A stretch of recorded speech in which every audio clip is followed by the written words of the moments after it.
AIBA का exam 2023 आपका बहुत ही नज़दीक है। 5 फरवरी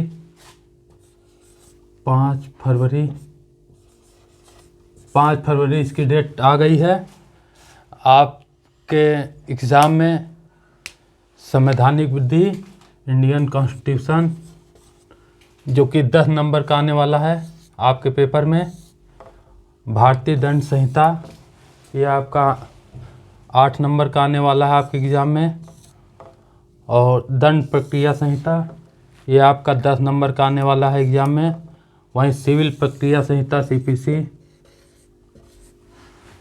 ये भी पूरे आपके 10 नंबर का आने वाला है। और भारतीय साक्ष्य अधिनियम, ये आपके 8 नंबर का आने वाला है। और मध्यम और सुलह अधिनियम, ये आपके 4 नंबर का आने वाला है। और वहीं पारिवारिक विधि, ये आपके पूरे 8 नंबर के आने वाला है। तो प्यारे व्यूअर्स, आपका एग्ज़ाम का डेट लगभग बहुत नज़दीक है। आप लोग जुड़े रहिए अपने चैनल के साथ। और हम लोग पढ़ रहे हैं संवैधानिक विधि। कल से इसके क्वेश्चन आप स्टार्ट कर चुके हैं।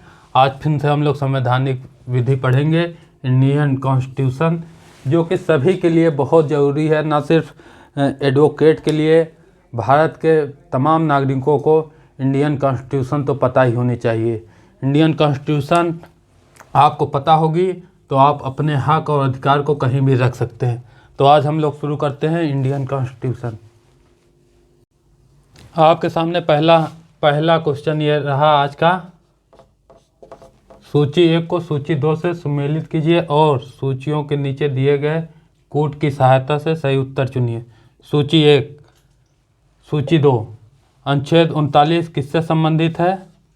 अनुच्छेद 43 किससे संबंधित है? अनुच्छेद 44, भारतीय संविधान में अनुच्छेद 44 क्या कहता है और अनुच्छेद 40 क्या कहता है?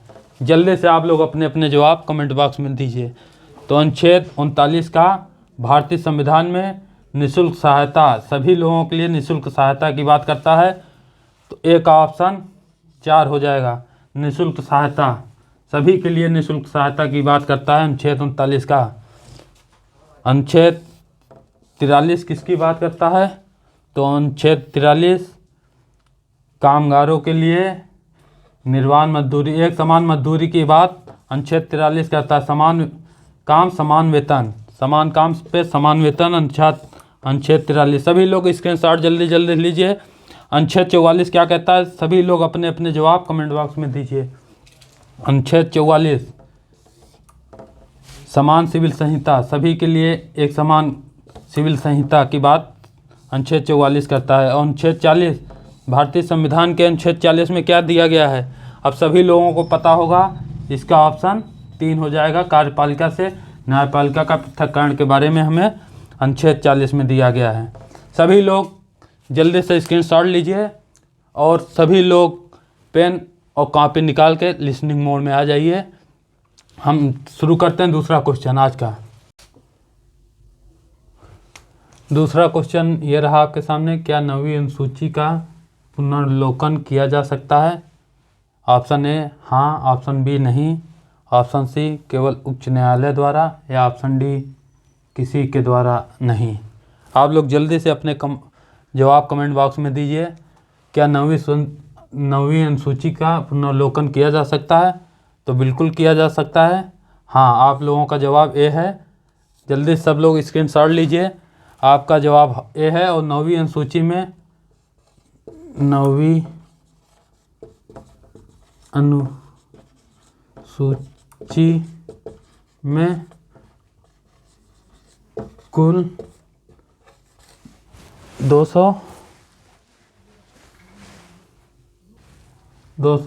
264 कानून शामिल हैं। 9वीं अनुसूची में कुल 264 कानून शामिल है। आपका जवाब हो गया ए, हाँ किया जा सकता है। अब हम आते हैं तीसरे सवाल पे। तीसरा क्वेश्चन आपके सामने यह रहा, इम्पॉर्टेंट क्वेश्चन, भारत के संविधान के किस अनुच्छेद के अंतर्गत राज्य अंतर्राष्ट्रीय शांति एवं सुरक्षा के उन्नयन के लिए प्रयत्न करेगा? ऑप्शन है अनुच्छेद 43, ऑप्शन बी अनुच्छेद 46, ऑप्शन सी अनुच्छेद 49 या ऑप्शन डी अनुच्छेद 51। जल्दी से आप लोग अपने अपने जवाब कमेंट बॉक्स में दीजिए। भारत के संविधान के किस अनुच्छेद के अंतर्गत राज्य अंतर्राष्ट्रीय शांति एवं सुरक्षा के उन्नयन के लिए प्रयत्न करेगा? तो अंतर्राष्ट्रीय शांति एवं सुरक्षा किसमें है? तो अनुच्छेद 51। सभी लोग टिक करें। ऑप्शन डी अनुच्छेद 51 में अंतर्राष्ट्रीय शांति एवं सुरक्षा की बात की गई है भारतीय संविधान के अनुच्छेद 51 में। सभी लोग जल्दी जल्दी स्क्रीनशॉट लीजिए। हम यहाँ पे 10 नंबर आपके इंडियन कॉन्स्टिट्यूशन लॉ से 10 नंबर आपके एग्ज़ाम में जो IBA के एग्ज़ाम होने वाला है आपका 10 नंबर आपके हम कवर कर रहे हैं। अब आते हैं हम चौथे क्वेश्चन पे। चौथा क्वेश्चन आपके सामने ये रहा, राज्य विधानमंडल के सदस्यों की अर्हता संबंधी उपबंध किस अनुच्छेद में किया गया है? बहुत ही सरल सवाल आपके सामने। चौथा सवाल आप लोग जल्दी से अपने जवाब कमेंट बॉक्स में दीजिए। इंडियन कॉन्स्टिट्यूशन लॉ चल रहा है आपके एग्ज़ाम में 10 नंबर के इंडियन कॉन्स्टिट्यूशन लॉ से सवाल आने वाले हैं। 10 नंबर के सवाल आने वाले हैं। राज्य विधानमंडल के सदस्यों, राज्य विधानमंडल अनुच्छेद 173 सभी लोग नोट करें। राज्य विधानमंडल के सदस्यों, राज्य विधानमंडल और विधानमंडल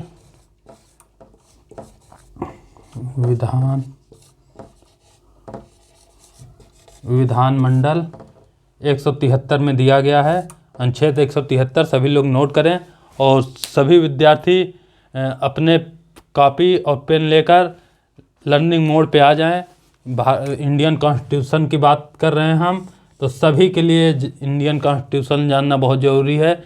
इससे न सिर्फ जीवन जीने की शैली आपको मिलेगी, बल्कि आप सभी को ज्ञात होना चाहिए इंडियन कॉन्स्टिट्यूशन के तहत हमें क्या क्या जिम्मेदारियां दी गई हैं देश के प्रति, सभी को जानना चाहिए। तो सभी विद्यार्थी जुड़ जाएं और जो भी छात्र LLB का AU में, इलाहाबाद विश्वविद्यालय में AU का एंट्रेंस देने जा रहे हैं, वे भी साथी हमारे साथ जुड़े। नेक्स्ट क्वेश्चन ये रहा आपकी स्क्रीन पर, धार्मिक स्वतंत्रता के अधिकार को निम्नलिखित में से किस आधार पर निर्बंधित नहीं किया जा सकता? नैतिकता के आधार पर, बी राज्य की सुरक्षा के आधार पर, सी स्वास्थ्य के आधार पर, या डी लोक व्यवस्था के आधार पर। जल्दी से आप लोग अपने जवाब कमेंट बॉक्स में दीजिए। जल्दी कीजिए, अपने जवाब कमेंट बॉक्स में दीजिए।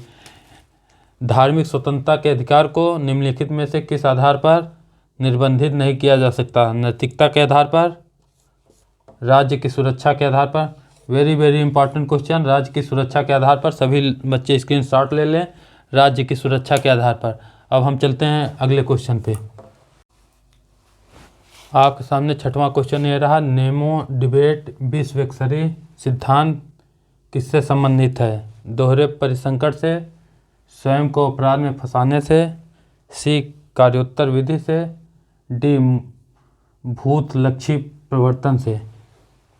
बहुत ही बार पूछा जाने वाला आपके एग्ज़ाम में छठवां क्वेश्चन, नेमो डिबेट विश्व स्तरीय किसे कहते हैं? तो ये दोहरे परिसंकट से आपको बचाता है। ऑप्शन है, सभी लोग स्क्रीनशॉट ले लीजिए। नेमो डिबेट विश्व स्तरीय हम लोग किसको कहते हैं?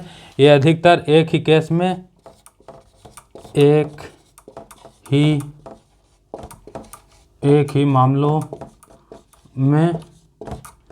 मामलों में 2 बार सजा, एक ही मामले में 2 बार सजा को लेकर प्रावधान है, जिसे हम नेमो डिबेट विश्व कहते हैं। सभी लोग नोट करें, दोहरे परिसंकट से ऑप्शन है इसका जवाब सही हो जाएगा। सभी बच्चे स्क्रीनशॉट ले लें और सभी बच्चे इंडियन कॉन्स्टिट्यूशन लॉ पे हमारे साथ जुड़ जाएं और अधिक से अधिक आज हम लोग क्वेश्चन सॉल्व करेंगे इस सेशन में। हमारी जिम्मेदारी है कि कम से कम आज हम इंडियन कॉन्स्टिट्यूशन लॉ आपके 10 नंबर को कवर कर सकें। सभी बच्चे जुड़ जाएं और भारत के संविधान के बारे में जानकारी प्राप्त करें। आपका नेक्स्ट क्वेश्चन ये रहा आपकी स्क्रीन पर, प्राण एवं दैहिक स्वतंत्रता के मूल अधिकारों में सम्मिलित नहीं है। ए, काम पाने का अधिकार, बी, त्वरित एवं ऋण विचारण का अधिकार, सी, मानव गरिमायुक्त जीवन जीने का अधिकार, या डी, शिक्षा, चिकित्सा एवं पर्यावरण संरक्षण का अधिकार। आप लोग जल्दी से अपने जवाब कमेंट बॉक्स में दीजिए। प्राण एवं दैहिक स्वतंत्रता के मूल अधिकारों में सम्मिलित नहीं है, अधिकारों में सम्मिलित नहीं है। प्राण एवं दैहिक स्वतंत्रता के मूल अधिकारों में क्या चीज़ सम्मिलित नहीं है? तो काम पाने का अधिकार। ऑप्शन ए, काम पाने का अधिकार। सभी लोग स्क्रीनशॉट ले लें, सभी बच्चे स्क्रीनशॉट ले लें। अब हम चलते हैं नेक्स्ट क्वेश्चन। 8वां क्वेश्चन ये रहा आपके स्क्रीन पर, संविधान के किस अनुच्छेद के अंतर्गत प्रत्येक धार्मिक संप्रदाय या उसके किसी अनुभाग को धार्मिक और पूर्व प्रयोजन के लिए इस संस्थाओं की स्थापना और पोषण का अधिकार प्राप्त है? अनुच्छेद 25, अनुच्छेद 29, अनुच्छेद 30 या अनुच्छेद 26? भारतीय संविधान के किस अनुच्छेद में धार्मिक कार्यों को करने की स्वतंत्रता, धार्मिक कार्यों को करने का अधिकार किस अनुच्छेद के तहत हमें प्राप्त है? जल्दी से आप लोग अपने जवाब कमेंट बॉक्स में दीजिए। तो इसका सही जवाब होगा अनुच्छेद 26। धार्मिक कार्यों को करने की स्वतंत्रता हमें अनुच्छेद 26 के तहत मिला हुआ है। बहुत ही इम्पॉर्टेंट सवाल, हम आपको हर प्रकार के सवालों को हल करा रहे हैं। ये 8वां सवाल बहुत ही इम्पॉर्टेंट सवाल है, इस समय आप इसको नोट कर सकते हैं, बहुत ही इम्पॉर्टेंट सवाल। और अब चलते हैं हम आगे। 9वां क्वेश्चन आपके सामने ये रहा, समान नागरिक संहिता संबंधित प्रावधान संविधान के निम्नलिखित अनुच्छेदों में से किस अनुच्छेद में किया गया है? अनुच्छेद 44, बी अनुच्छेद 43, सी अनुच्छेद 47 या डी अनुच्छेद 46? आप लोग जल्दी से अपने जवाब कमेंट बॉक्स में दीजिए। समान नागरिक संहिता संबंधी प्रावधान किस अनुच्छेद में दिया गया? अनुच्छेद 44, अनुच्छेद 43, अनुच्छेद 47 या अनुच्छेद 46? समान नागरिक संहिता किस में बताया गया है? आप लोग जल्दी से अपने जवाब कमेंट बॉक्स में दीजिए। तो इसका सही जवाब होगा अनुच्छेद 44, नागरिकों के लिए नागरिकों के लिए एक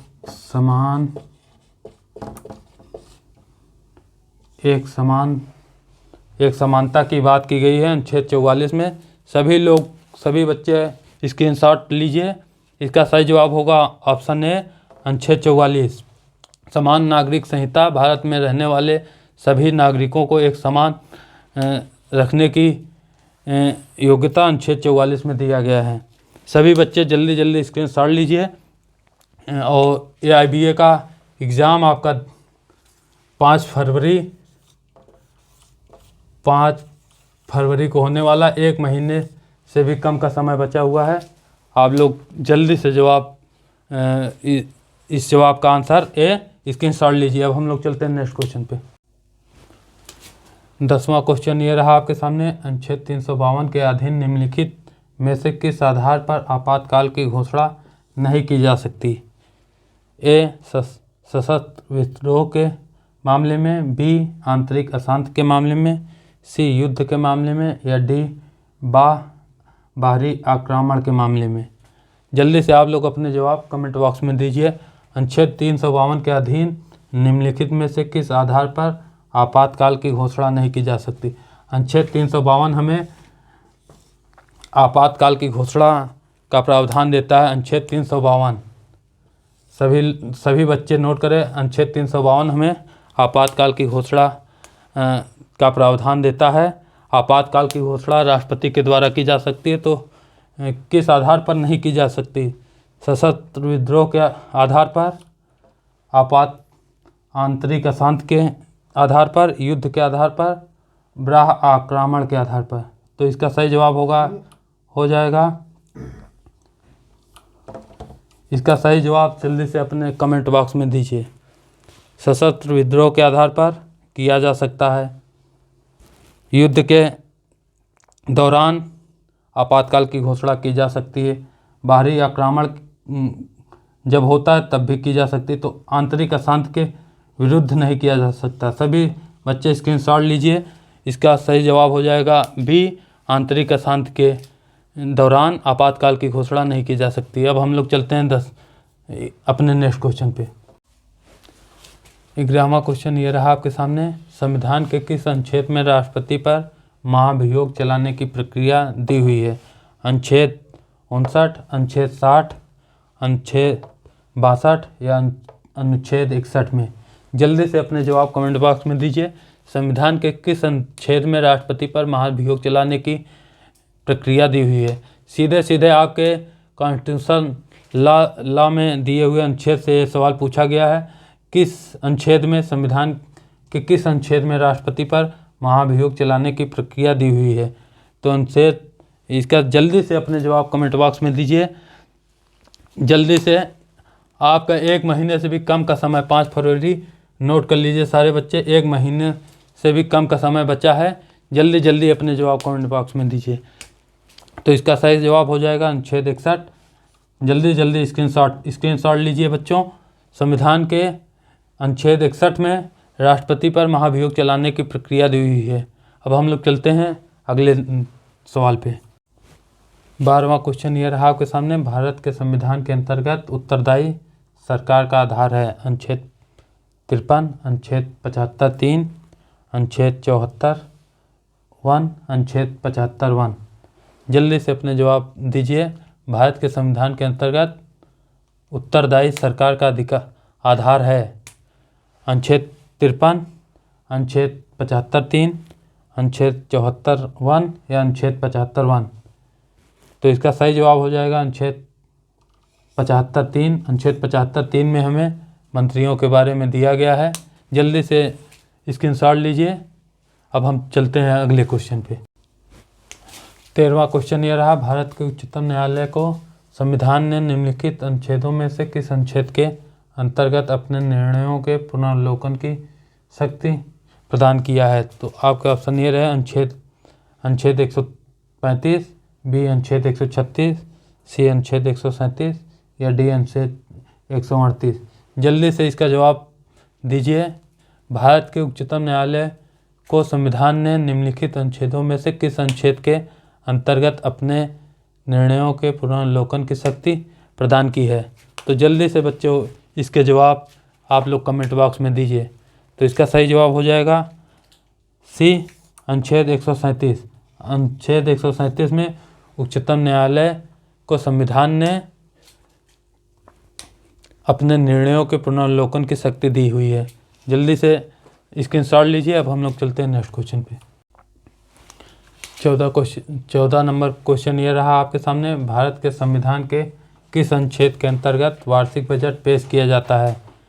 अनुच्छेद 110, अनुच्छेद 115, अनुच्छेद 112 या अनुच्छेद 118?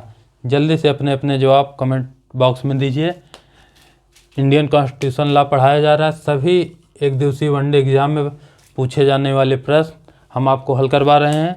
और आपके AIBA एग्ज़ाम जो कि 5 फरवरी को होने वाला है, उसका हम लोग क्वेश्चन हल करवा रहे हैं। सभी लोग अपने अपने जवाब कमेंट बॉक्स में दीजिए। भारत के संविधान के किस अनुच्छेद के अंतर्गत वार्षिक बजट पेश किया जाता है? वार्षिक बजट किस अनुच्छेद के अंतर्गत पेश किया जाता है? जल्दी जल्दी अपने जवाब कमेंट बॉक्स में दीजिए। अनुच्छेद 110, अनुच्छेद 115, अनुच्छेद 112? सभी लोग स्क्रीनशॉट लीजिए। अनुच्छेद 112 के तहत अंतर्गत वार्षिक बजट को पेश किया जाता है। अब हम लोग चलते हैं नेक्स्ट क्वेश्चन पे। 15वां क्वेश्चन ये रहा आपके सामने। राज्य विधानमंडल के निहिताएं किस अनुच्छेद में दी गई हैं? अनुच्छेद 191, 191, अनुच्छेद 190, अनुच्छेद 170, अनुच्छेद 192? जल्दी से अपने जवाब कमेंट बॉक्स में दीजिए। जल्दी से अपने जवाब कमेंट बॉक्स में दीजिए। राज्य विधानमंडल के लिए निहिताएं किस अनुच्छेद में दी गई हैं? तुम्हारे हर मुकम्मल तकलीफ़ों का जवाब हूँ मैं, कभी वक्त मिले तो पढ़ना, भारत का संविधान हूँ मैं। आपके सामने भारत के संविधान से जुड़ी हम लोग क्वेश्चन सॉल्व करा रहे हैं।